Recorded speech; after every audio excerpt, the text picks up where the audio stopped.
হরে কৃষ্ণ। তো আজকে ভাদ্র মাসের কৃষ্ণপক্ষের অন্নদা একাদশী।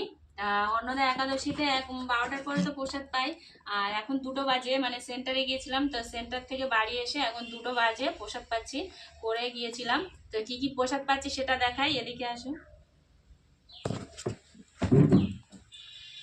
এই যে প্রসাদ, ফল প্রসাদ ভগবানের দিয়েছিলাম সেটা আছে, আর এদিকে সাবুর পকোড়া আছে,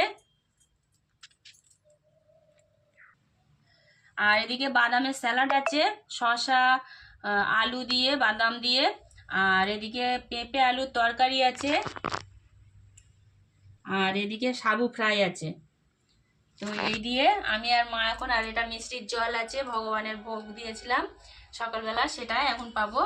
আর সবাই কে কি প্রসাদ পেয়েছেন অবশ্যই জানাবেন কমেন্টে। তো এখন আমরা সেবা পাবো। তো রাধে রাধে।